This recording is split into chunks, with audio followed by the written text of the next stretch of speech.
সূর্য ভাইয়া, তুমি আমাকে না পড়িয়ে আপুর দিকে কি দেখছো? ছোট্ট মেয়েটা আমার বাঁ হাতের কেনো আঙুল ধরে কথাটা বলল, আর তাতে আমার আয়রার দিক থেকে নজর সরে আরহার দিকে এলো। এতটা সময় ধরে যার দিকে তাকিয়েছিলাম সে হলো আমার এক্স আয়রা, আর যে আমাকে ডাক দিল সে হলো আমার এক্সেরই ছোট্ট বোন আরহা। এখন মাত্র ক্লাস 3তে পড়ে। আপনারা ভাবছেন এক্সের বোনকে কেমনে পড়াচ্ছি, তাই তো? বা এক্স কিছু বলে না নাকি? আরে ভাই, সেই ন্যাংটা থুকু গত 3 বছর ধরে আয়রারা আমাদের পাশের বাসার দোতলা ভাড়া নিয়েছে, আর আমাদের বাসা এখানেই। তা জন্মের পর থেকে আমি জানি। না না, এটা তো কোনো মতেই বিশ্বাসযোগ্য না। সরি, জ্ঞান হওয়ার পর থেকে জানি। আমি এসএসসি পরীক্ষায় জিপিএ প্রাপ্ত হলে আমার এক্সের মাই সে আমাকে তার ছোট মেয়েকে পড়ানোর জন্য আহ্বান করেন, আর তখন আমি না করতে পারিনি। তার কারণ হলো আয়রাকে আমার খুব ভালো লাগে, কিন্তু তখনও আয়রা তা জানতো না। তাই এরকম ভালো একটা সুযোগ আমি কিছুতেই হাতছাড়া করতে চাইনি। আমিও সম্মতি দিয়ে দেই আয়রার আম্মুকে। পরে কলেজে ভর্তি হয়ে আয়রার ছোট বোন আরহাকে সন্ধ্যার দিকে পড়াই, আর এই ফাঁকে আয়রাকেও ইমপ্রেস করে ফেলি। তবে রিলেশনটা বেশি দিন টিকাতে পারিনি। ও সূর্য ভাইয়া, আমি এই শব্দটার উচ্চারণ পারছি না। কই হারালে তুমি? কোনটা দেখি তো? এটা। এটা হলো হৃদয় প্রফুল্ল ছিল তাদের। তারপর আরহা পড়তে লাগলো। আয়রা অবশ্য পাশের টেবিলটার চেয়ারে বসে তার পড়া দেখছিল, আর আমি তখন কি মনে করে তার দিকেই তাকিয়েছিলাম, আর গালাগালিও করছিলাম। গালাগালি কেন করছিলাম জানেন? শালি আমার দিকে অনেক খাটাইছে। যাদের জিএফ পাশের বাসায় থাকে শুধুমাত্র তারাই বুঝবে আমার দুঃখটা। পানি থেকে তেল সব কিছু বাজার থেকে আমাকে আনতে হতো। ব্রেকআপ করে এক প্রকার মানসিক চাপ থেকে বাঁচছি। কারো মুখে কোনো কথাই নেই। আহা, কি শান্তি! যারা পাশের বাসা বা একই পাড়াতে রিলেশনে আছেন, আমি তাদেরকে একটাই উপদেশ দিব যে আজই ব্রেকআপ করে ফেলুন। দেখবেন আপনার থেকে দুনিয়াতে আর কেউ শান্তিময় মানুষ হতে পারে না। আরহাকে পড়ানো শেষ করে আমি আমাদের বাসায় চলে এলাম। রুমে এসে ফোনটা অন করলাম। অন করার পরই দেখতে পাই বৃষ্টির 12টা মিসড কল স্ক্রিনে।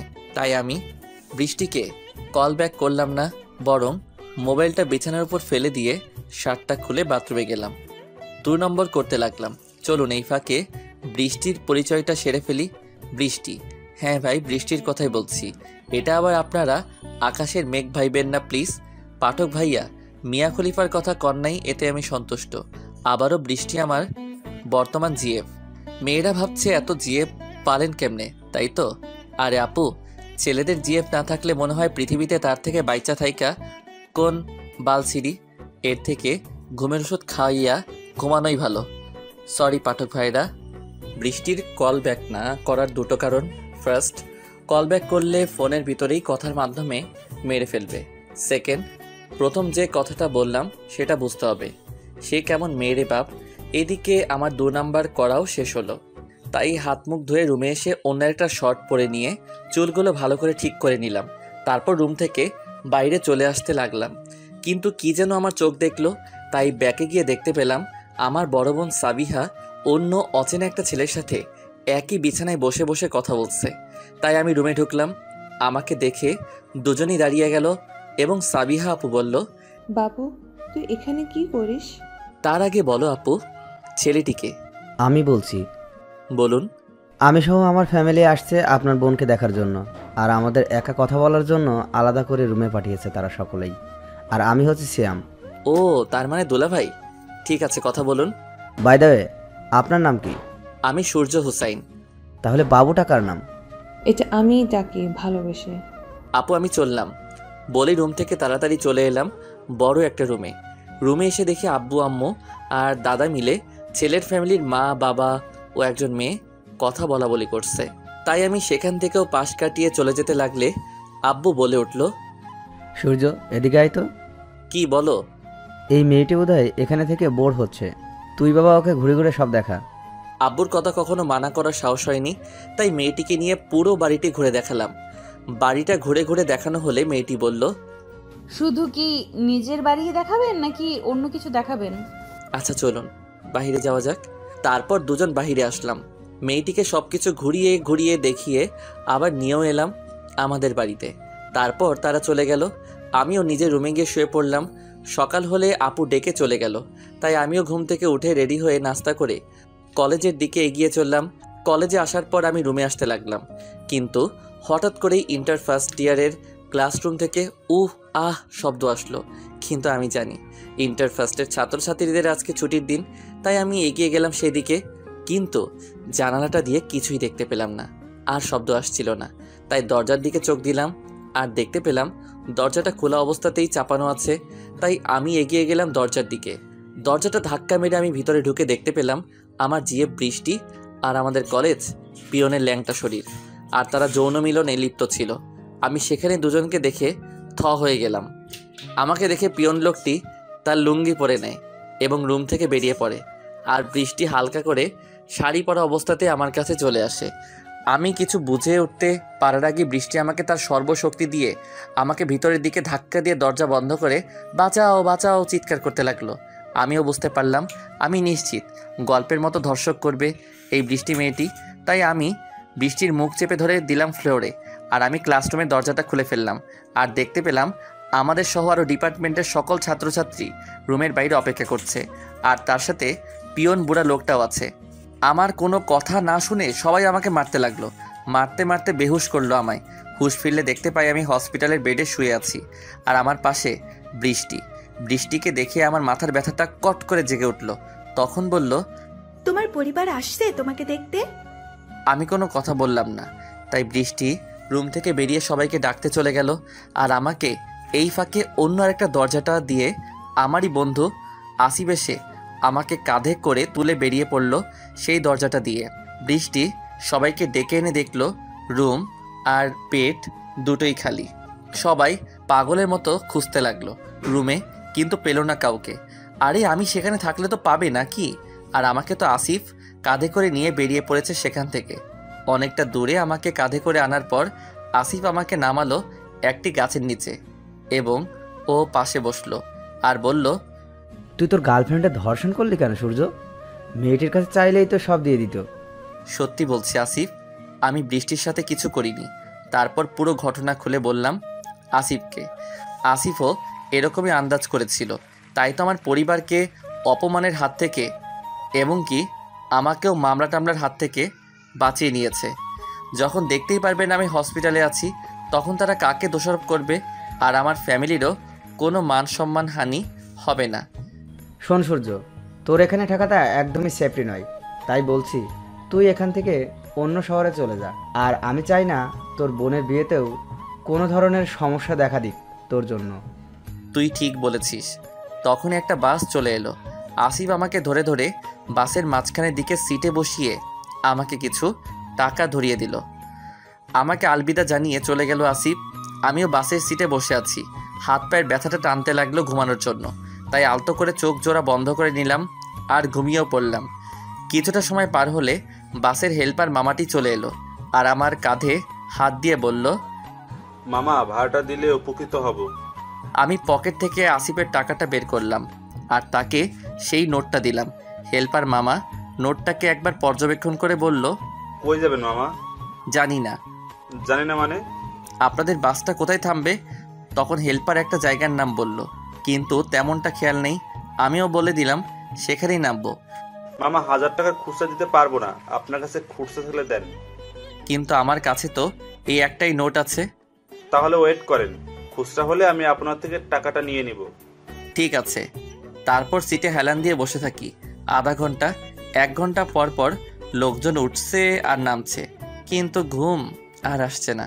তাই আমি বাসের কাছে জানালাটা দিয়ে উকি দিলাম বাহিরের দিকে। দেখতে পেলাম রাস্তার দু সাইডে সরিষার ফুলে ফুটে উঠেছে সমস্ত জায়গা। হালকা ঠান্ডা মৃদু হাওয়া বইছে তার গায়ে। মৌমাছিও কিছু কিছু কীটপতঙ্গ বসে আছে ফুলের পাপড়ির উপরে, আবার কিছু কিছু পোকামাকড় উড়ে বেড়াচ্ছে। তবু হঠাৎ করে আরহা এবং আয়রার কথা মনে পড়ে গেল। তারা জানতে পারলে কী বা ভাববে আমাকে। তারপরও সেগুলো মনে করতে চাইলাম না। তারপরে হেল্পার মামা আমার কাছ থেকে 1000-এর নোটটি নিয়ে খুচরা দিয়ে দিল আমায়। ভাবতে লাগলাম কই যাব, কী বা করবো অচেনা অজানা শহরে, কার কাছেই বা থাকবো, কি নিয়ে থাকবো। মনে পড়লো মোবাইলের কথা। পকেটে হাত ঢুকিয়ে দেখি মোবাইলটাও নেই পকেটে। হয়তো মাইরের এক পর্যায়ে মোবাইলটা খতম হয়ে গেছে। এগুলো নিয়ে ভাবছি, তখন হেল্পার মামা সবাইকে নামতে বলল, কারণ বাসটি আর কোথাও যাবে না। তাই বাস থেকে আস্তে আস্তে নেমে পড়লাম। নামার পরই বাসটা চলে গেল আমাকে রেখে। শহরের রাস্তা আর এদিকে সন্ধ্যা ঘনিয়ে এসেছে, আর পেটের ভিতরেও ক্ষুধার আগুন জ্বলছে। তাই আমি টং চায়ের দোকানে গিয়ে একটা পাউরুটি ও বিস্কুট সাথে চা নিলাম। খাওয়া শেষ করে বিলটা তাকে দিয়ে আস্তে আস্তে হাঁটতে লাগলাম। হাঁটবো আর কত দূর এই অসুস্থ শরীর নিয়ে, আর রাতও বেশি ঘনিয়ে এসেছে। তাই আমি রাস্তার সাইডে শুয়ে পড়লাম। অনেক রাত হলে কিসের যেন আওয়াজে আমার ঘুমটা ভাঙলো। তাই বসে পড়লাম। বসে দেখতে পেলাম একটা মেয়েকে দুজন ছেলে ডিস্টার্ব করছে।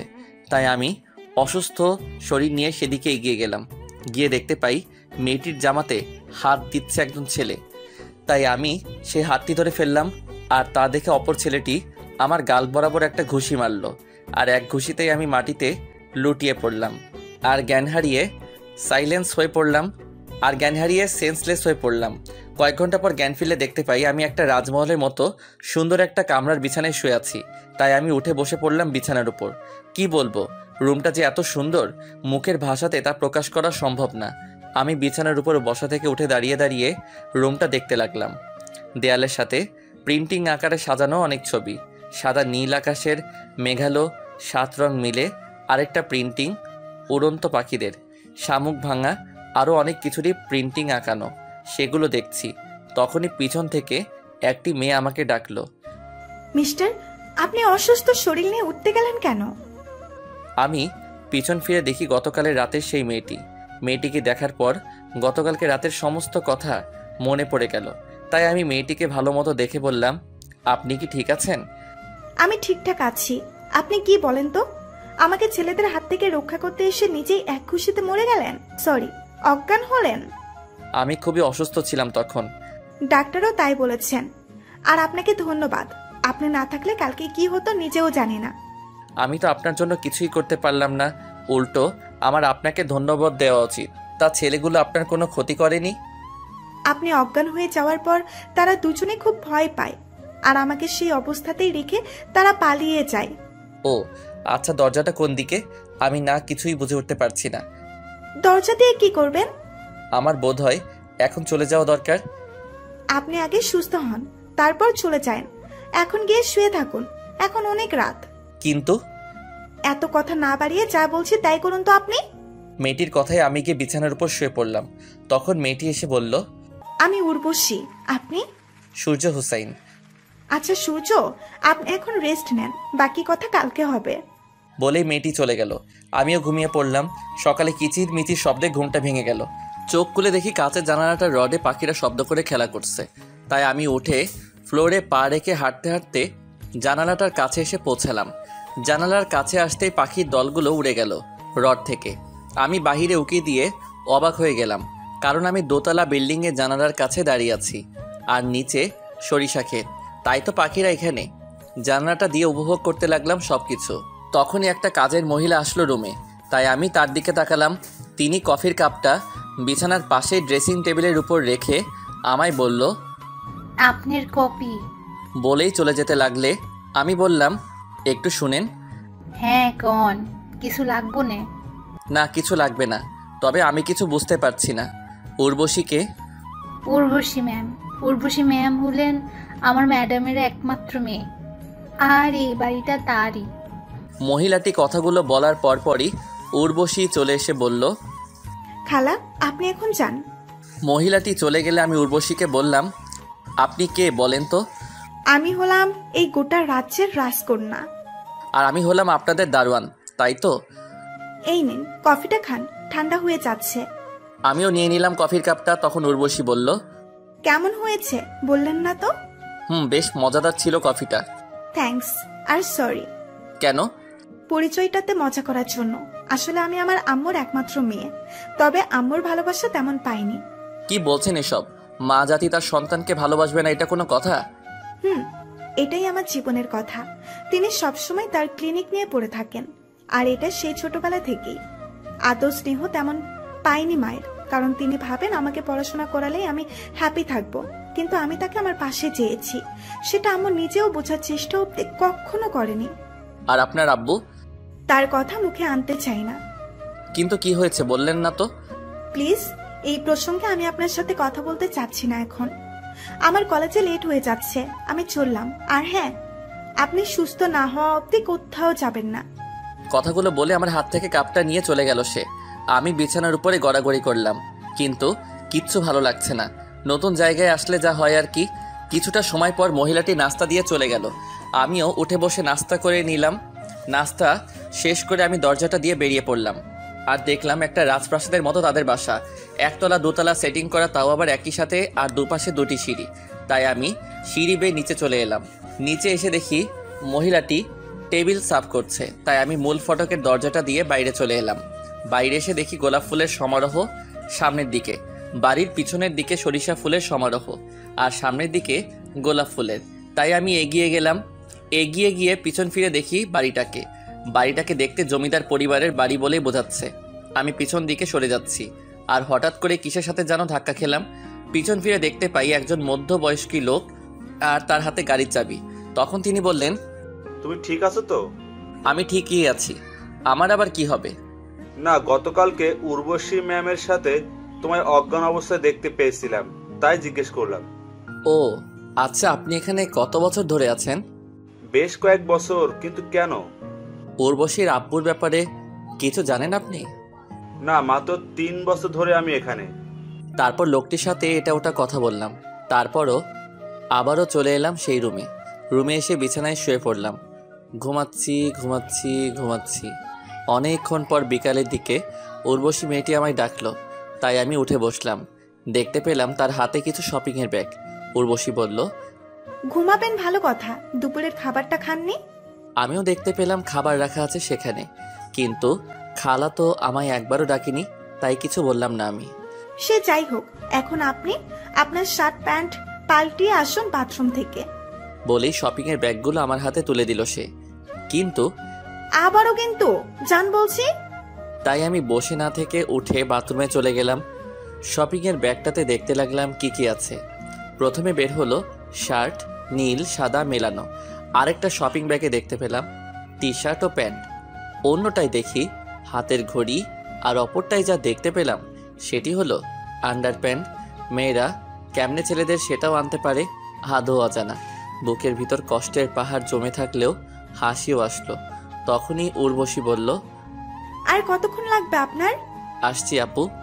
বলেই দাঁড়িয়ে দাঁড়িয়ে আন্ডার প্যান্টটা দেখে পরে নিলাম। সব কিছুই ফিটফাট হলো। হাতের ঘড়িটাও পরে নিলাম। আর এখন শুধু একটা জিনিসেরই কমতি রয়ে গেল, আর সেটি হলো মোবাইল। থাক আর বলবো না, তাই আমি বাথরুম থেকে বেরিয়ে আসলাম। তখন উর্বশী বলল, অনেক সুন্দর মানাইছে তো আপনারে, পছন্দকার বলতে হবে না? নিশ্চয়ই আপনার। আরে না, কি বলেন, আমি ছেলে মানুষের পোশাক কেমনে কিনবো? উর্বশী মেয়েটির কথায় আমি একটু অবাক হলাম। তাহলে কার পছন্দ হতে পারে? তাই আমি জিজ্ঞেস করলাম, তাহলে কার পছন্দ এগুলো? এইগুলো সবই আমার বিএফ নীলের পছন্দ। আগে বলেননি তো আপনি রিলেশন করেন। আপনি তো আর আমায় জিজ্ঞেস করেননি, তাই আমিও বলার দরকার মনে করিনি। আচ্ছা, আপনি একটু অপেক্ষা করুন, আমি 5 মিনিটের মধ্যে আসছি। তারপর সে আমার রুম থেকে চলে গেল। আমি গিয়ে বিছানার উপর বসলাম। কেমন যেন খারাপ লাগছিল, কিছুই বুঝতে পারছিলাম না। উর্বশী মেয়েটি চলে এলো। সে ড্রেস চেঞ্জ করে আসলো, আমাকে ডেকে নিয়ে নিচে চলে এলো এবং ড্রাইভারকে গাড়ি বের করতে বলল। ড্রাইভার গাড়িটা নিয়ে এলো, কালো গাড়ি। উর্বশী আমাকে বসিয়ে সেও অপর সিটে বসলো। তারপর ড্রাইভার উর্বশীর কথা মতো গাড়ি চালাতে লাগলো, আর একটা উন্নত মানের রেস্টুরেন্টের সামনে এসে গাড়িটা থামাতে বলল। ড্রাইভারও গাড়ি থামালো। সে আমাকে নামতে বলে তিনি নিজেও নেমে পড়ল, আর আমিও নেমে পড়লাম। তারপর সে রেস্টুরেন্টের ভিতরে চলে গেল, সাথে আমিও। দুজনে বসে আছি। উর্বশী অর্ডারের রিসেন্ট দেখে অর্ডার দিল। কিছুটা সময় পার হলে ওয়েটার এসে খাবার দিয়ে গেল। আমরা খাবার খাচ্ছি। তখনই একজন ছেলে এসে বলল, আমাকে রেখেই খাওয়া দাওয়া করছো তাই না? তুমিও বসো। ছেলেটি বসে গেল, আর উর্বশী বলল, তোমায় যার কথা বলেছিলাম সে। ও হাই, আমি নীল। কাটা চামচ দিয়ে খাচ্ছিলাম, তাই হাতে কোনো এঁটো নেই। আমিও হাত বাড়িয়ে দিয়ে, আর আমি হচ্ছি সূর্য হুসাইন। আপনাকে বোধহয় আমি চিনি। কিন্তু আমি তো আপনাকে চিনি না। আপনি কি ফেসবুকে লেখালেখি করেন ভাই, মানে রাইটার? নীল যখন কথাটা বলছিল তখন আমি খাচ্ছিলাম, তাই আমার গলায় কাশি আসলো, আর আমি মুখটা হাত দিয়ে চেপে ধরলাম। না ধরলে মুখের খাবারগুলো নীলের সুন্দর টি শার্টের উপর গিয়ে পড়তো। কি বলছেন ভাই? আমি রাইটার ফাইটার কিছু নই, জাস্ট সিম্পল একটা মানুষ। ও সরি, আপনার নামের সাথে একদম মিল, তাই জিজ্ঞেস করলাম। নীল, এসব কি হচ্ছে? তুমি কি বলতে আসছিলে আমায় সেটা বলো। পরশু আমার বড় ভাইয়ের বিয়ে, তোমাকে আমার সাথে যেতেই হবে। আমি বিয়ে টিয়েতে আসতে পারবো না। প্লিজ, আমার জন্য না হলেও ফ্যামিলির জন্য প্লিজ। ওকে, তবে আমার সাথে সূর্যও আসবে। এর মধ্যে আমি নাই আপু। কিন্তু আমার কোনো কথা না শুনে নীল বলল, ঠিক আছে, আমি এখন চলি, বাসায় অনেক দায়িত্ব আছে। বলেই চলে গেল। তখন আমি বললাম, আচ্ছা আপু, নীল ভাইয়াও কি আসলে কাজ করে? করে হয়তো। তবে আমার মনে হয় নীল শালার পুত ডাহা মিথ্যা কয়। কিছু বললা তুমি? কই না তো আপু। তারপর দুজনেই খাওয়া দাওয়া করলাম। খাওয়া দাওয়া শেষ হলে ওয়েটার এসে বিলটার কাগজ দিয়ে গেল। উর্বশী বিলটা টেবিলের উপর রেখে কিছু টিপস দিয়ে দিল। তারপর গাড়িতে গিয়ে আবার উঠলাম, আর ড্রাইভার গাড়ি ছেড়ে দিল। তখন উর্বশী বলল, আপনার বাসা কই? আমার কোনো বাসা নেই। আমি ডাহা মিথ্যা কথা বললাম। বাসা নেই মানে? আমি এতিমখানায় থেকেছি এতদিন, আর গতকালকে সেখান থেকে চলে আসছি চাকরির খোঁজে। ও, তা পড়াশোনা কতদূর হয়েছে আপনার? ইন্টার সেকেন্ড অবধি। ভালো, তার সার্টিফিকেট কই সেগুলোর? পড়ে গেলাম গ্যারার তলে, তাই আবারও ডাহা মিশা কথা কইতে হইব। গতকালকে রাত্রিবেলা সেগুলো আমার সাথে ছিল। আপনার দিকে এগিয়ে যাওয়াতে সেগুলোর কথা একদমই ভুলে গেছিলাম। তার মানে আপনার কাছে একটাও সার্টিফিকেট নেই? না। তখন উর্বশী মেয়েটি ড্রাইভারকে গতকালকে রাতের জায়গায় নিয়ে যেতে বলল। আমিও শুধু চুপচাপ বসেই রইলাম। ড্রাইভার গতকালকে রাতের ঠিক সেই জায়গাটাতে নিয়ে এলো। তারপর উর্বশী নেমে গেল, আর আমিও নেমে গেলাম। সবাই মিলে অনেক খোঁজাখুঁজি করলাম, কিন্তু সার্টিফিকেটগুলোর কোনো হদিস পেলাম না। আরে, সার্টিফিকেটগুলো আমি নিয়ে আসলে তো থাকবে, কিন্তু আমি এই বড়লোকের মেয়েটার থেকে একটা সুযোগ নিতে চেয়েছি জীবনে বাঁচবার জন্য। হয়রানি হবার পর উর্বশী গাড়িতে উঠে পড়ল, আর ড্রাইভারও। তাই দেখে আমিও গাড়িতে উঠে পড়লাম। তখন উর্বশী বলল, সরি, আমার জন্য আপনার এত বড় ক্ষতি হয়ে গেল। ভাগ্যে যা থাকে তাকেই মেনে নিতে হবে। দাঁড়ান, আমি আপনার ভাগ্য বদলে দেওয়ার ব্যবস্থা করছি। বলেই উর্বশী কাকে ফোন করলো, আর ওপাশ থেকে ফোনটা রিসিভ করে নিল। তখন উর্বশী আপু বলল, কই রে তুই? আমি বাসায় আছি। কেন? অপর পাশ থেকে একটি মেয়ে, আমি তোদের বাসায় আসছি, দারোয়ানকে বলে রাখিস। ঠিক আছে, আয়। ড্রাইভার উর্বশী আপুর কথা মতো একটা 3 তলা বাড়ির গেট দিয়ে ঢুকতে লাগলো। দারোয়ান কিছু না বলে উর্বশীকে স্যালুট করলো, আর গাড়িটিও বাড়িটির ভিতরে এসে থামলো। উর্বশী আপু গাড়ি থেকে নেমে আমাকেও নামতে বললেন, তাই আমিও নেমে পড়লাম। গাড়ি থেকে নামার পর একটা মেয়েকে দেখতে পেলাম। দেখতে মাশাআল্লাহ হুড়পড়ির থেকে কোনো অংশে এক ফোঁটা কমতি নেই। লাল রঙের একটা শাড়ি পরে আছে মেয়েটি। হাতের দিকে চোখ গেলে দেখতে পাই এক হাতে লাভ সিস্টেমের ঘড়ি, আরেক হাতে নীল লাল হলুদ চুড়ি মেশানো হাতে, তাও অনেকগুলো। কানে চোখ যেতেই মেয়েটি কানের নিচে দেখি যে কানের ঝুমকাটা অনেক লম্বা। কি বলবো আর আপনাদের, প্রথম দর্শনেই হারিয়ে গেছি তার শহরের মায়ায়। এখন এই মায়া থেকে কে টেনে তুলবে? তোলার তো কোনো মানুষ নেই। হ্যাঁ, আমাকেই নিজেই চেষ্টা করতে হবে। ওই, আপনি কই হারালেন সূর্য? উর্বশী আপুর কথায় আমি নিজেকে সামাল নিলাম। কি হয়েছে আপু? তখন দেখতে পাই মেয়েটি আমাদের একদমই কাছাকাছি। আপনি কই হারাইছিলেন? ঝুমকোর মধ্যে। মানে আমার ভেতর হারালেন কেন আপনি? আর আমি তো আপনাকে ফার্স্ট দেখলাম মনে হয়। আমি বলতে চাইছি আপনার কানের ইয়া বড় ঝুমকোর মধ্যে আমি ডুবে গিয়েছিলাম। ও, তাই বলুন। ওর নাম কি জানেন আপনি? নাম না বললে কি করে জানবে আপু? কিরে বল না, তোর নাম কি?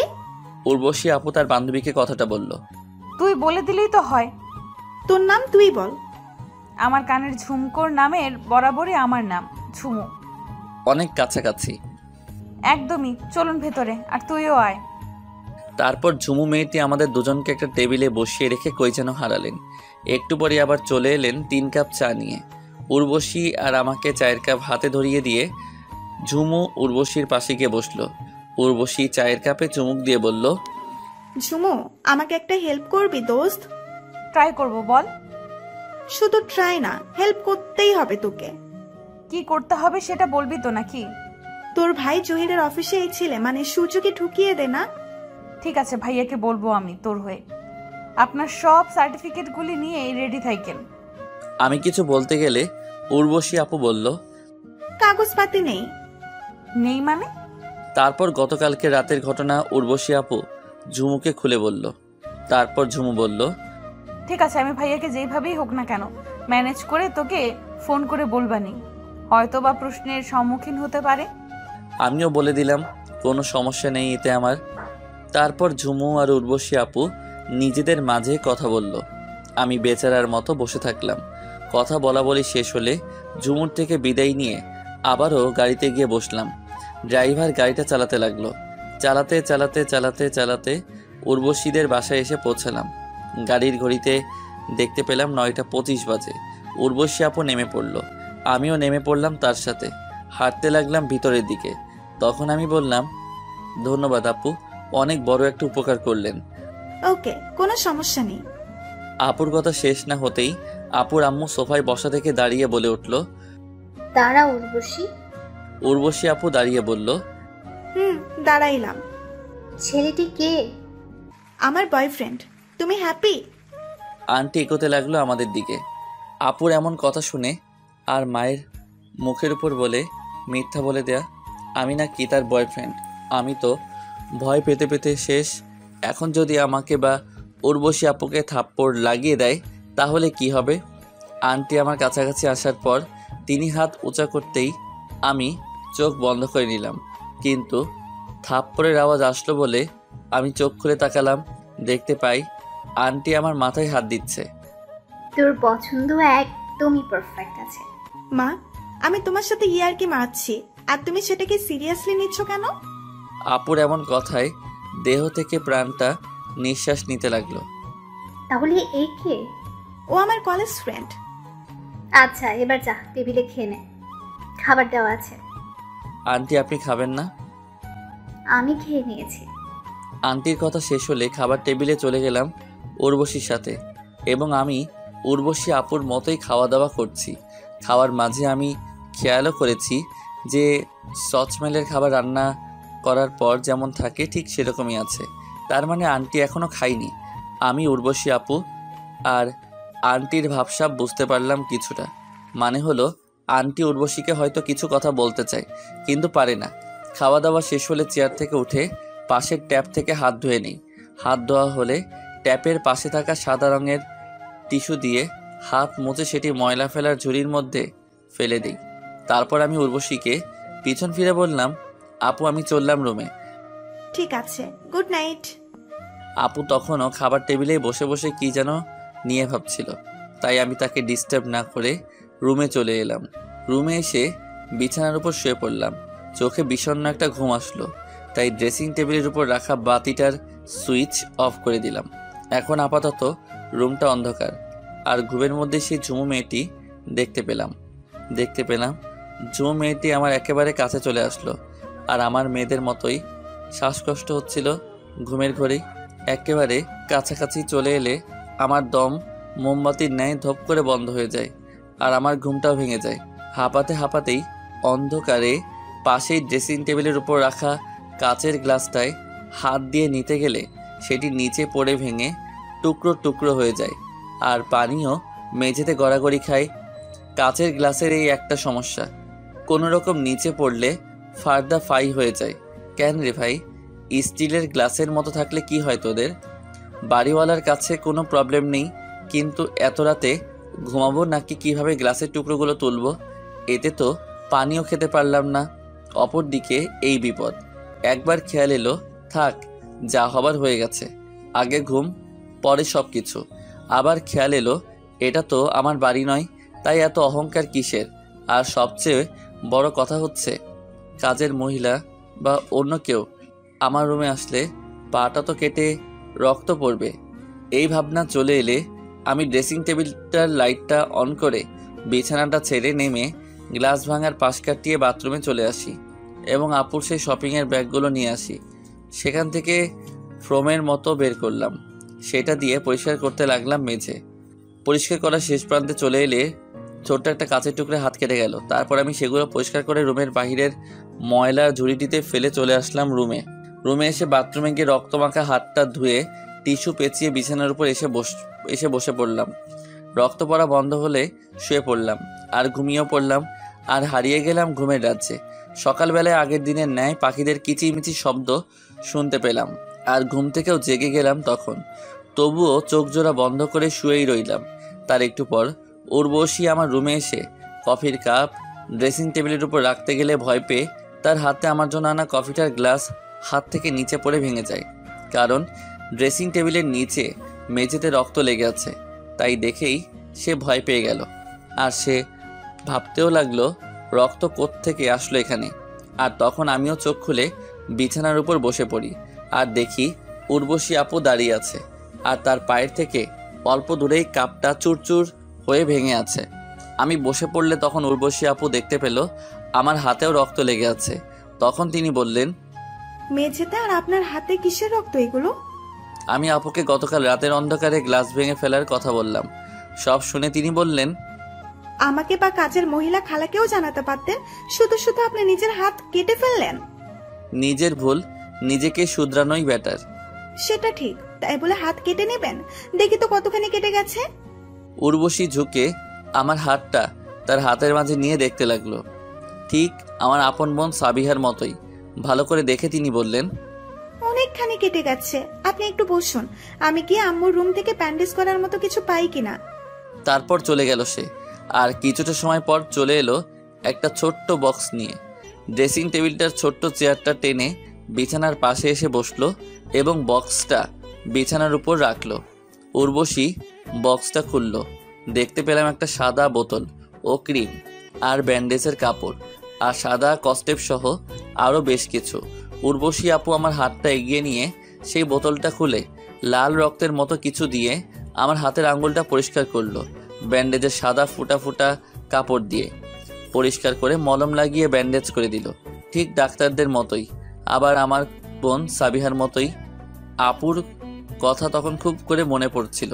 শুধু আপুর কথা বললে ভুল হবে, কম বেশি সবার কথাই মনে পড়ছিল। কিন্তু একজন কালনাগিনীর জন্য আমার ফুলের মতো জীবন ডাস্টবিনের ন্যায় হয়ে গেছে। আমার কী বা দোষ ছিল? আমি উর্বশী আপুর ব্যান্ডেজ করার দিকে তাকিয়ে তাকিয়ে কথাগুলো আনমনে ভাবছিলাম। তখন তিনি বললেন, শেষ? কই হারালেন আপনি এবার? না, কোথাও না। সত্যি করে বলেন তো, কি নিয়ে ভাবছিলেন?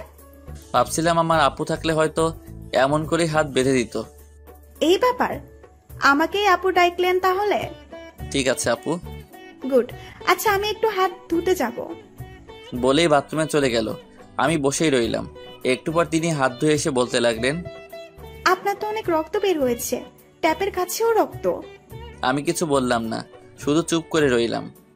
আর শুনুন সূর্য, আমার কলেজের টাইম হয়ে যাচ্ছে, আমি আপনার নাস্তা খালাকে দিয়ে আপনার রুমে দিয়ে যেতে বলবো। আচ্ছা। আর হ্যাঁ, কাপের ভাঙা টুকরোগুলো কিন্তু আপনি উঠাবেন না, এটাও খালাকে বলে দেব আমি। ওকে, চললাম। বলে উর্বশী আপু বক্সটা সাথে করে নিয়ে চলে গেল রুম থেকে বেরিয়ে। আর আমি বিছানার উপর বসা থেকে উঠে বাথরুমে চলে এলাম। হাত মুখ ধুয়ে আবার রুমে চলে আসলাম।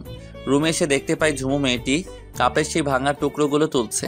আমি ভাবতে লাগলাম সে কখন এলো আর ভাঙা টুকরোগুলো সে কেন তুলছে। আপু না বলল খালা উঠাবে এগুলো। আমাকে দেখতে পেয়ে ঝুমু মেয়েটি দাঁড়িয়ে গেল এবং বলতে লাগলো, এই যে মিস্টার, আমার বান্ধবী আপনাকে থাকতে দিয়েছে বলে আপনি যেখানে সেখানে কাচের ভাঙা টুকরো ফেলে রাখবেন নাকি?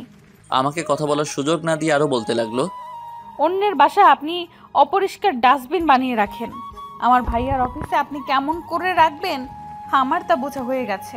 পিছনে ফিরে দেখেন। আমার কথায় ঝুমু পিছনের দিকে ঘুরে দেখলো। উর্বশী দরজার সামনে দাঁড়িয়ে সবকিছু দেখছে। আপুকে আমি আগেই দেখতে পেয়েছিলাম।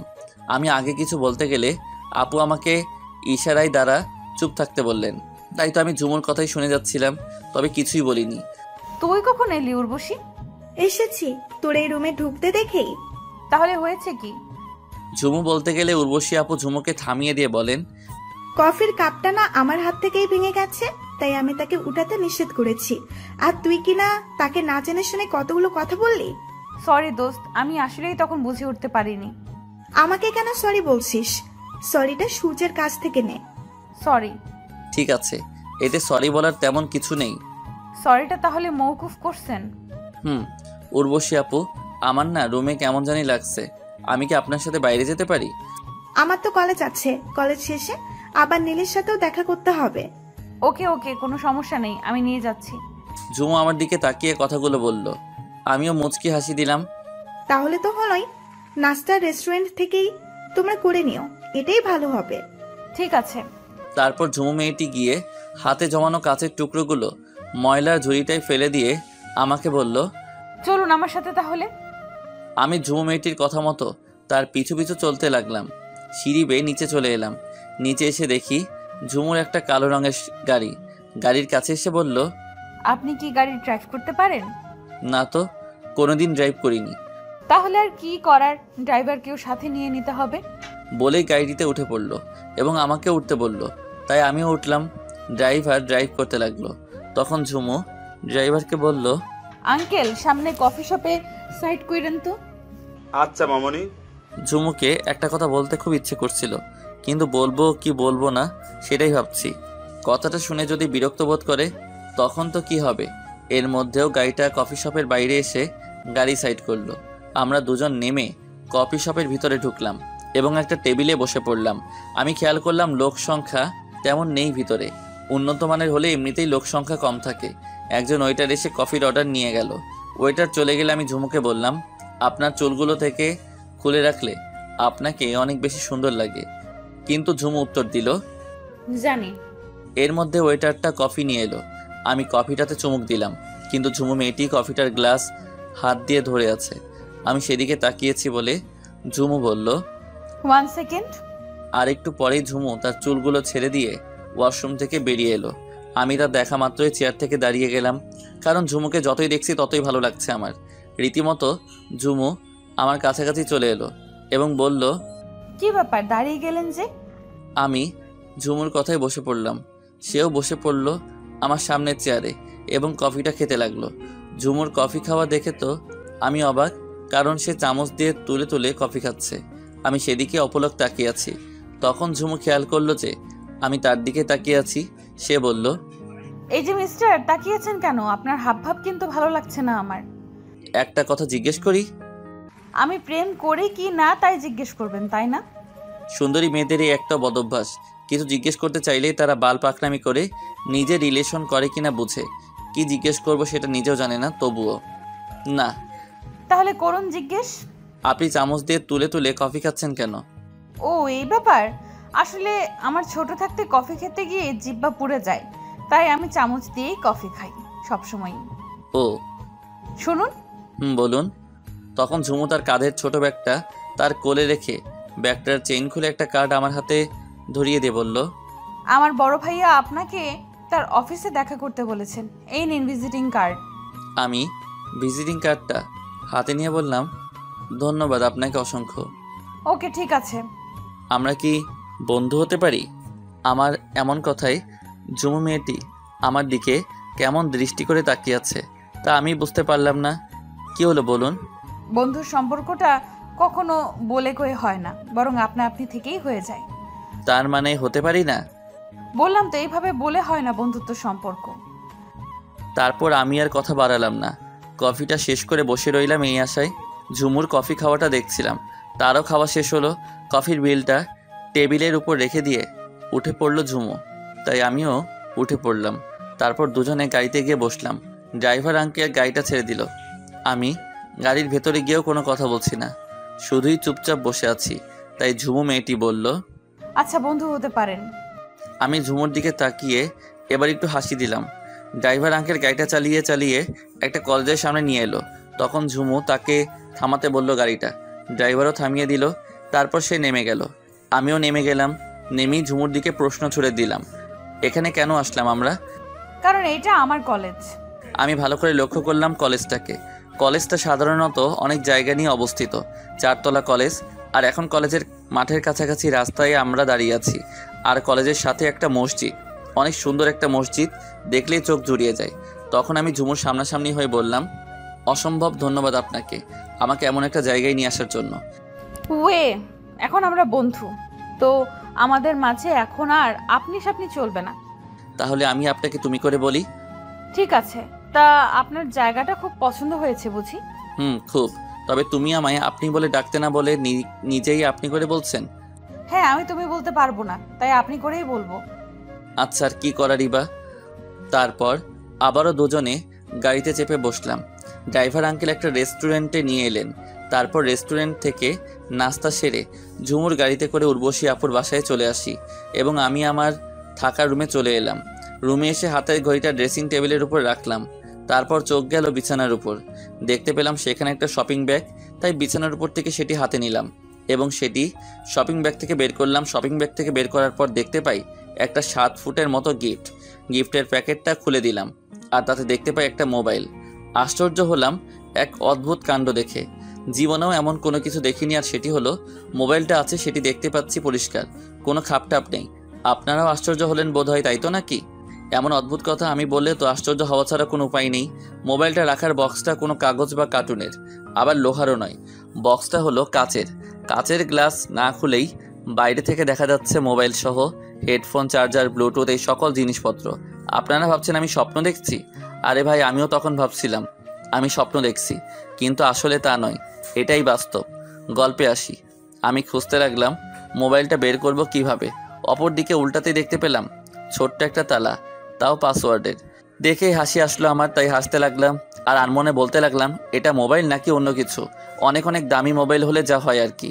পাসওয়ার্ড চাচ্ছে, তাই আশেপাশে দেখতে লাগলাম কিছু আছে কিনা। তাই প্যাকিং করার প্যাকেটটাও দেখতে লাগলাম। তখন দেখতে পেলাম একটা ছোট্ট কাগজে লেখা আছে, তোমরা যেটা খুঁজছো সেটি দরজার পেছনে আছে।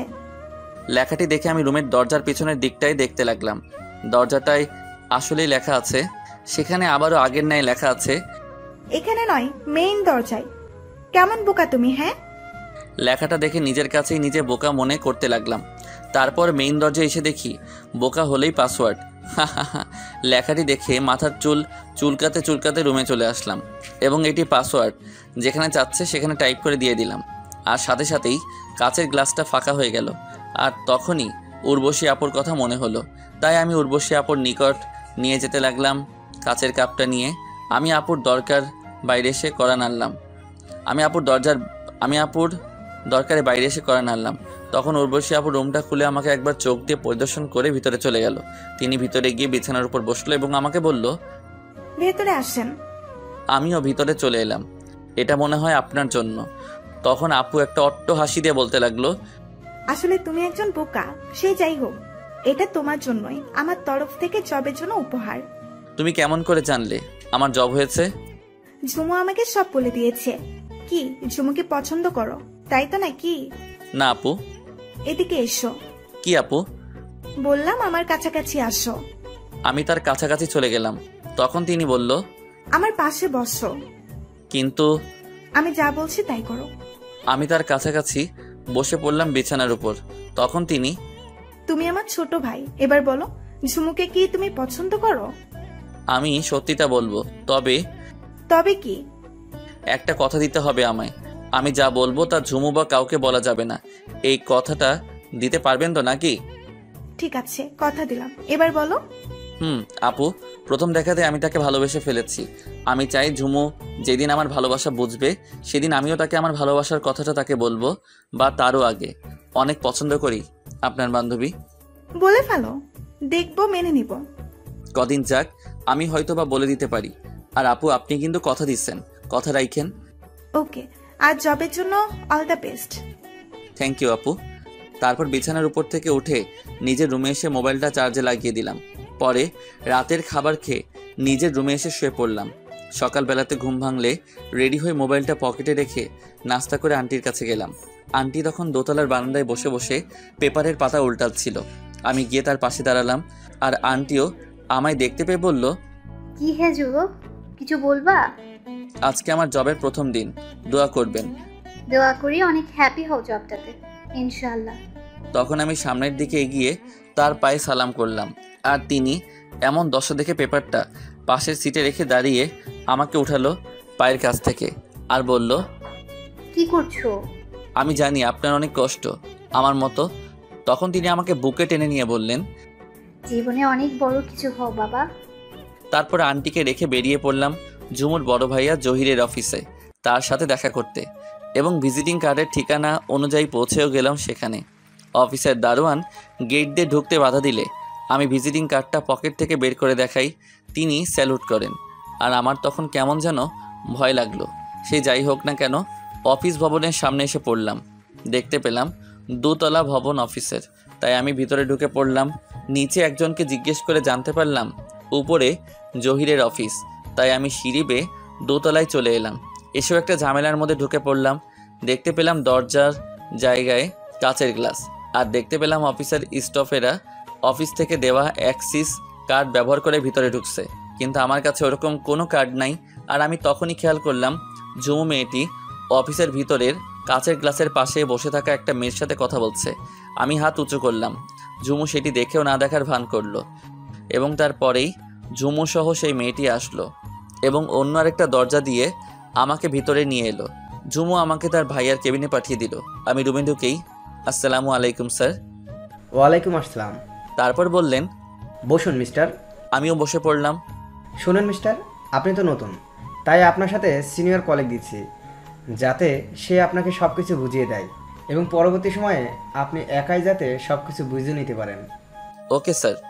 আর তখন তিনি একটা বেলে টাপ দিলেন, আর অফিসের পিয়ন এসে বলল তন্ময়কে ডেকে পাঠাও তো আমার কেবিনে। বলেই পিয়ন একবার আমার দিকে তাকিয়ে চলে গেল। আর কিছুটা সময় পর তন্ময় স্যার এরপর কেবিনে দরজাটার সামনে এসে বলল, স্যার আমায় ডাকছেন? হ্যাঁ, এসো তন্ময়, বসো। তন্ময় লোকটি আমার পাশের চেয়ারে বসলো এবং স্যার বলতে লাগলো, তন্ময়, ওনাকে তোমার নতুন প্রজেক্টে নিয়ে নাও, যাতে করে অল্প সময়ে ধারণা জন্মায়। ঠিক আছে স্যার। ওকে, এবার তন্ময়ের সাথে গিয়ে সবার সাথে পরিচয় হয়ে নিন। স্যারের কথায় আমরা তার রুম থেকে বেরিয়ে পড়লাম এবং দেখতে পেলাম ঝুমু বাইরের সিটে বসে আছে। আমাকে দেখে বলল, কি বললো ভাইয়া আপনাকে? জয়েন করে কাজ দিয়ে দিল। গ্রেট। তারপর ঝুমুকেও সাথে করে সবার সাথে পরিচয় হয়ে নিলাম। এভাবেই কয়েক মাস কেটে গেলে উর্বশী আপুদের বাসা থেকে অফিস দুটোর মাঝে শুধু আবদ্ধ তা কিন্তু একেবারে নয়, মাঝে মধ্যে ঝুমুকে নিয়েও ঘুরতে যাওয়া চলে। আজকে অফিস নেই, তাই ভাবলাম আজকে ঝুমুকে আমার ভালোবাসার কথাটা বলে দিব। আমার যেই ভাবা ঠিক সেই কাজ। ঝুমুকে আসতে বললাম একটা জায়গায়, ঝুমু আগেই চলে এলো, আর আমিও চলে এলাম। আমি আগেই বললাম, শীত করতেছে অনেক, তাই না? না তো। তাহলে গরম লাগতেছে?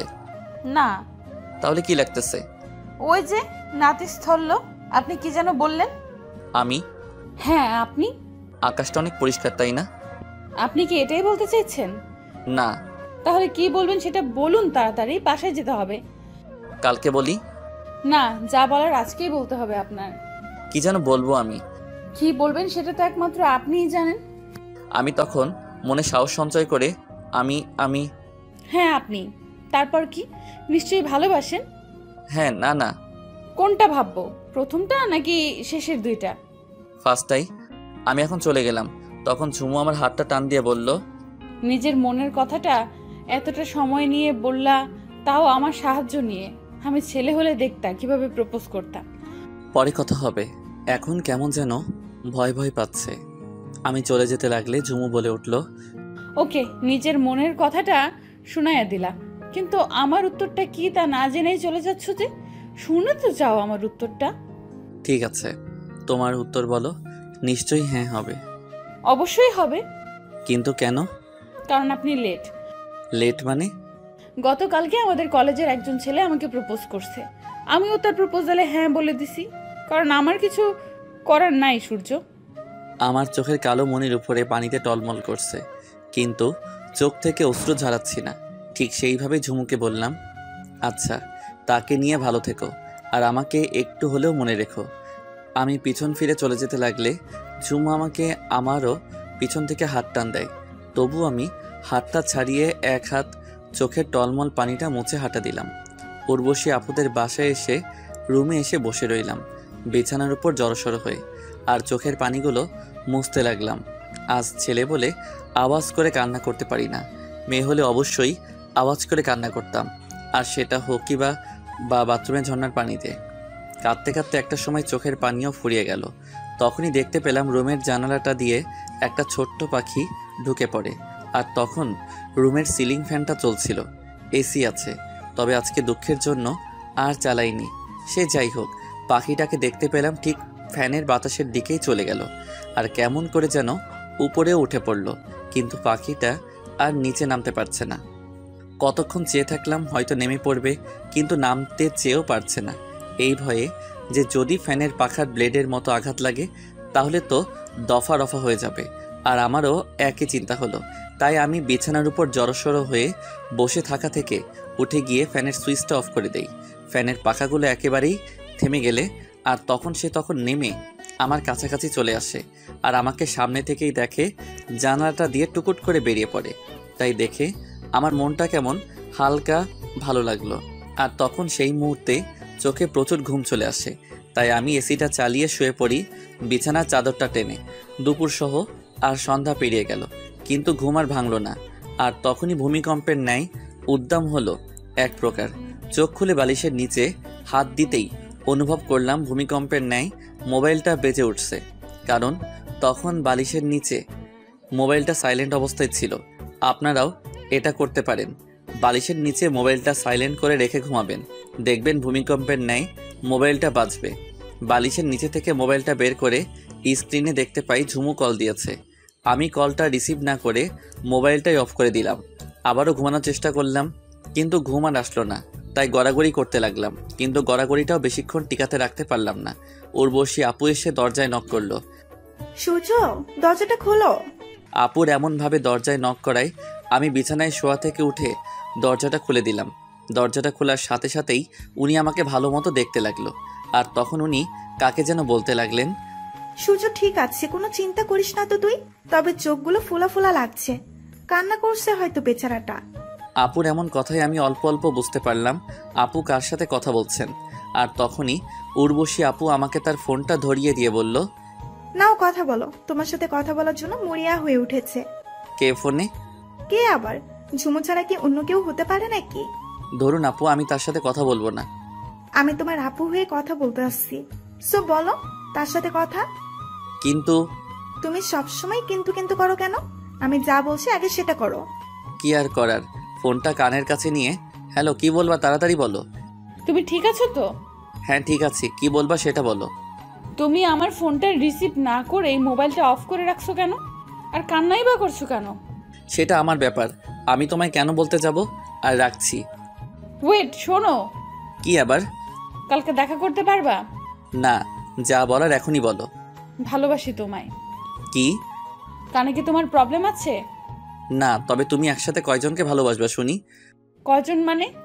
তুমি যে বললা দেখা করার সময় তোমাকে কে যেন প্রপোজ করছে, আর তুমিও হ্যাঁ বলে দিছো, এখন তার কি হবে? আসলে এই উর্বশীটি কি বলে? তুমি বোকা, আসলেই তুমি বোকা, মজাকেও সিরিয়াস নিছো। মিথ্যা হলে বলে দিলেই তো পারতে, শুধু শুধু আমাকে এরকম ভাবে কষ্ট দেওয়ার কোনো ওয়ে দেখছি না আমি। জানানোর জন্যই তো ফোন দিছিলাম তোমার মোবাইলে। আর আমি যার সারা জীবনের সঙ্গী হব তাকে একটু বাজিয়ে দেখতে হবে না নাকি? তাই বলে কষ্ট দিবা? 100 বার দিব, 1000 বার দিব। আর কালকে অফিস শেষ করে আমাদের বাসায় চলে এসো, ভাইয়ের সাথে কথা বলতে হবে। ভাইয়ার সাথে কয়েকদিন পরে কথা বললে হয় না? হ্যাঁ, প্রেম করে আকাম কুকাম করে বাচ্চা পেটে রাখতে আমি পারবো না, বিকজ আমি ভাইকেও ম্যানেজ করে নিয়েছি। শুধু কথাবার্তা বলবা ভাইয়ের সাথে, ওকে? এখন রাখছি, আর কান্না একদম করবা না বলে দিলাম। ঠিক আছে। পরে ফোনটা ঝুমু কেটে দিল। আমি দেখতে পেলাম উর্বশী আপু ততক্ষণে বিছানার উপর বসে আছে। আমি এগিয়ে গিয়ে তার মোবাইলটা তার দিকে এগিয়ে দিলাম। আপুও ফোনটা নিয়ে নিল আর বলতে লাগলো, বাহ, এতক্ষণ কথা বললা আর নিজের ভালোবাসাটার মতো করে নিজের করে নিলা। আমি মাথা নাড়লাম। তারপর আপু উঠে চলে গেল রুম থেকে বেরিয়ে। রাতে খাবার টেবিলে খাবার খেলাম সবাই মিলে। খাবার খেয়ে নিজের রুমে এসে ঝুমুকে ফোন করলাম আর অনেক সময় নিয়ে কথা বলে ঘুমিয়ে পড়লাম। আমি ঘুমাচ্ছি। আপনাদের তো একটা কথা বলিনি একেবারেই, আর রোমান্টিকের কারণে মনেও ছিল না। নীলের বড় ভাই এর বিয়ের ব্যাপারটা না আমার একেবারেই মাথায় ছিল না। আমার সাথে ঝুমুর আগে বন্ধুর মতো সম্পর্ক হলে তার কয়েকদিন পরে নীলের ভাইয়ের বিয়ে হয়েছে। নীলের ভাইয়ের বিয়েতে উর্বশী আপু আমাকে নিয়ে যায় তার সাথে, আর ঝুমুকেও তার ভাইকেও আসতে বলেছিল। নীলের ফ্যামিলিরা তাদের কার্ড দিয়ে নিমন্ত্রণ করেছিল, আর নিমন্ত্রণ করবেই বা না কেন, নীলের বড় ভাইও আমার স্যার যে ক্লাসমেট ছিল, আর আমার স্যারের নাম ডাকও অল্প ছিল শহরে। সে যাই হোক, ঝুমু হলুদের সাথে ম্যাচিং করে লাল রঙের শাড়ি পরে আসছিল, দেখতেই চোখ ঝলসে যাবে এরকম। সেদিনটা অনেক বিনজয় করেছিলাম কেন বললাম সেটা সামনে এগোলেই বুঝতে পারবেন। আমাকে উর্বশী আপু বসিয়ে রেখে চলে গেল। ঝুমু যখন ড্যান্স করেছিল সেদিন আমি অপলক তার দিকে তাকিয়েছিলাম, পাশে থাকা সোফায় বসে। ঝুমু যে একা ড্যান্স করছে তা একেবারে নয়, ঝুমুর সাথে আরও মেয়ে নাচছে আর বক্সে বাজছে এই গানটা, মুশকিল মে হ্যাঁ জিনা तूने दिल है जीना हो गए पागल देखो प्यार है ये हसीना कुसु कुसु कुसु कुसु कुसु कुसु कुसु कुसु कुसु कुसु। সংক্ষেপে বললাম কারণ গল্পের মধ্যে গান এলাও না। আপনাদেরকে বলে রাখি যে এই মেয়ে ড্যান্স করতে পারে তার সাথে বাসর করা সবচেয়ে আরামদায়ক। জাস্ট ফান করলাম, সিরিয়াস নিয়েন না কথাটা। আমি তো ঝুমুর ড্যান্স দেখে তো আরও ফিদা হয়ে গিয়েছিলাম। ওয়ে আমি তো ঝুমুর প্রতি আগেই দুর্বল, না ফিদা ছিলাম, আর এখন তো আরও ডাবল ফিদা হয়ে গেলাম। সেটা তো বড় কথা না, বড় কথা হলো আমি ঝুমুর ড্যান্সটা অনেক এনজয় করছিলাম। তখন একটা ছেলে আমার পাশে বসে গাড়ি হাত দিয়ে বলে, মামা মেয়েটা অনেক জোস, আর দেখ মেয়েটার কোমরের কাছে শাড়িটা নাচার সাথে সাথে উড়ছে। ছেলেটার এমন কথাই আর মুখে গন্ধ থাকে আমি বুঝে গেলাম ছেলেটি ড্রিঙ্কস করেছে, আর পুরাই মাতাল না হলেও অল্প হয়েছে। তাই আমি তার ড্রিঙ্কস করে নেশা করানো উড়ানোর জন্য মনে মনে বলতে লাগলাম, দাঁড়া শয়তান, আমি যাকে পছন্দ করি তার দিকে কুনজরে তাকাস, তোর ব্যবস্থা এক্ষুনি করছি। বলে আমি ঝুমুর ড্যান্স করার কাছে গেলাম আর থামিয়ে দিলাম ঝুমুর ড্যান্স।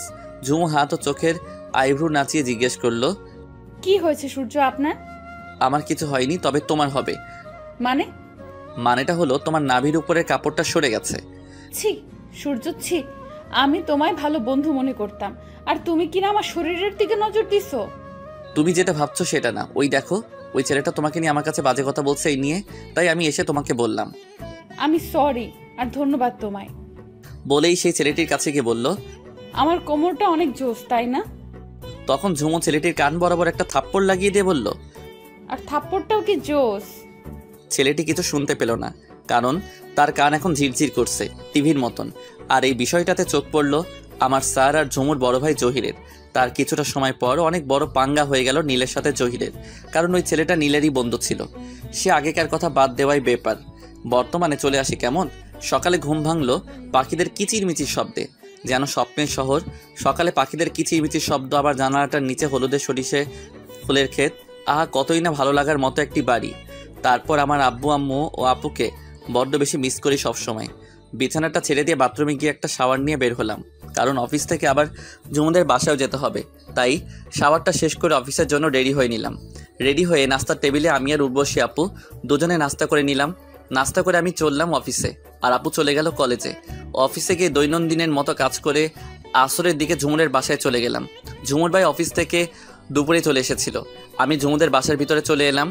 দারোয়ানকে জহির আগেই বলে রেখেছিল আমি আসব, তাই কোনো ব্যথা দেননি তিনি।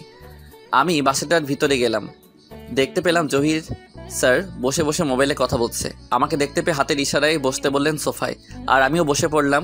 তখন স্যার মোবাইলে বলল, তোমায় আমি পরে ফোন করব, এখন একটা জরুরি মিটিং আছি। আমি কিছুটা আন্দাজ করতে পারলাম হয়তো ওপাশের লোকটি তার গার্লফ্রেন্ড। এমনই মনে হলো। স্যার ফোনটা কেটে দিয়ে ভালো করে নড়ে চড়ে বসলেন এবং আমায় বলতে লাগলেন, টি না কফি? টি হলেই হবে স্যার। স্যার বলার প্রয়োজন নেই বাসায়। তখন জহির স্যার বললেন, আব্দুল, ওই আব্দুল। একটা আমার মতো সমবয়সী ছেলে এসে বলল, কি স্যার? বলে ছেলেটি চলে গেল। আচ্ছা স্যার। ঝুমুর ভাই আমাকে টুকটাক জিজ্ঞেস করছেন কই থাকি এসব আর কি। এর মধ্যে ঝুমু এসে পড়লো আমাদের সামনে, এসে আমার পাশে এসে বসে পড়লো। আমি ঝুমুর দিকে তাকিয়ে জহির দিকে তাকালাম, কিন্তু এতে কোনো রিয়াক্ট করেনি সে। আব্দুল ছেলেটি এসে আমাদের সামনে রাখলো টি, কফি, আরও কিছু বিস্কুট ইত্যাদি। তখন ঝুমু কফির কাপটা নিয়ে চুমুক দিল। আমি তো হা হয়ে তাকিয়ে আছি ঝুমুর দিকে। তখন আব্দুল ছেলেটি বলল, স্যার আমি কি আপনার জন্য আরেকটা কফি বানিয়ে আনবো? না লাগবে না। আব্দুল ছেলেটি চলে গেল। তখন ঝুমু তার চুমুক দেওয়া কাপটা তার ভাইয়ের দিকে এগিয়ে দিয়ে বলল, সরি ভাইয়া, আমি বুঝতে পারিনি, চাইলে নিতে পারো। না থাক। বলে ঝুমুর ভাই তার মোবাইলটা হাতে নিয়ে সেখান থেকে চলে গেল। আর আমি তখনও ঝুমুর দিকে তাকিয়েছিলাম। তখন ঝুমু আবারও কফিটা চুমুক দিয়ে বলল, ওয়েট, তোমার টিটা ঠান্ডা হয়ে যাচ্ছে। ঝুমুর এমন কথায় আমি ওর দিক থেকে চোখ সরিয়ে কফির কাপটার দিকে তাকালাম, আর কফির কাপটা ওর হাত থেকে নিয়ে নিলাম। সেটা দেখে তো ঝুমু এবার বেশ অবাক হলো। আর আমি তখন বললাম, অবাক হবার কিছু নেই, আমি টি খাবো না। আমি তো তোমার ঠোঁটের ছোঁয়ায় কাপটার কফিটা খাবো। একটু খালি খেয়ে বললাম, দারুণ তো। আর তখনই কফির কাপটা ঝুমু আমার হাত থেকে কেড়ে নিয়ে নিজে খেতে লাগলো এবং পুরোটাই শেষ করে ফেললো। আর আমি শুধু অপলকই তার দিকে তাকিয়ে আছি। ঝুমুর কফিটা শেষ হয়ে বলল, শুনেন মিস্টার, ভাইয়া বলেছে যে আমাদের দুজনের বিয়েটা তাড়াতাড়ি দিতে চায়, কারণ তারও তো বয়স হয়েছে, তারও বিয়ে করতে হবে। তার জন্য আমাদের বিয়ে পরশুদিন হবে। সেটা না হয় বুঝলাম, তবে আমার সাথে মিশবার জন্য তোমার ভাইয়ার কফিটাই হাত দিয়েছিলে, তাই তো? তুমি কেমনে বুঝলা? আমার লাইফ পার্টনারের মনে কি চলে তা একটু হলেও তো আন্দাজ করতে পারি আমি। তাই বুঝি? একেবারেই তাই। তারপর কিছুটা সময় ঝুমুর সাথে প্রেম করে একটা ফ্ল্যাট দেখে চলে আসলাম উর্বশী আপুদের বাসায়, এবং আপুর রুমে এসে দেখি আপু ল্যাপটপ নিয়ে কী যেন করছে। তাই আমি গিয়ে তার সামনে দাঁড়ালাম। তখন তিনি ল্যাপটপ থেকে নিজের চোখ সরিয়ে আমার দিকে তাকিয়ে বলল, কিছু বলবা সূর্য? আপু। কি বলবা? একটু তাড়াতাড়ি বলো, কলেজের কিছু ডকুমেন্টস রেডি করতে হবে আমায়। আপু, আমার আর ঝুমুর বিয়ে ঠিক হয়ে গেছে। ও, কংগ্রাস, ভালো তো। তা কবে বিয়ে? পরশু বিয়ে, তাই আমি কালকে চলে যেতে চাই। কি? কই চলে যাবা? উর্বশী আপু তার ল্যাপটপটা বন্ধ করে, আপু আমি একটা ফ্ল্যাট দেখে আসছি, আমি চাইছি কালকে সেখানে উঠবো গিয়ে। তুমি চলে যাবা না যাবা সেটার কিছু আমি জানি না। তুমি গিয়ে আমার আম্মুকে বলো, সে যদি তোমায় যেতে বলেন তো তুমি কালকে কেন আজকেই যেতে পারো। তখন আমি উর্বশী আপুর রুম থেকে বেরিয়ে আন্টি রুমের সামনে চলে এলাম এবং দরজার সামনে এসে কাশি দিলাম। তখন তিনি মোবাইলে কী যেন করছিলেন, হয়তো ফানি ভিডিও দেখছিলেন তিনি, তাই তো তার মুখে হাসি। আমার কাশির শব্দে তিনি দরজার দিকে তাকিয়ে আমাকে দেখে বললেন, ভেতরে এসো বাবা। আন্টির কথায় আমি ভিতরে এলাম এবং তার পা বরাবর বসে বললাম, কিছু লাগবে? আমি চাইছি আমি এখান থেকে চলে যাব, আর এটা তো আমার বাসা না, আপনারা তো এতে বিরক্ত হন। তখন আন্টি ভিডিও দেখা থামিয়ে দিয়ে মুখটা ভারী করে ফোনটা পাশে রেখে বলল, চলে যাইবা মানে? আমরা তো সবাই তোমাকে আপন করে নিয়েছি, বিরক্ত বোধ কেউ করে না। তুমি আছো বলেই আমার ফ্যামিলিটা পরিপূর্ণ আছে। আমি জানি, কিন্তু আমার তো বিয়ে করতে হবে, আর আমার বউকে তো আর আপনাদের এখানে রাখতে পারবো না। 100 বার রাখতে পারবা, আমি তো তোমায় নিজের ছেলের মতোই দেখি। আর ওই দেখো দরজার পাশে উর্বশী দাঁড়িয়ে আছে, সে তোমাকে নিজের ছোট ভাই ভাবে।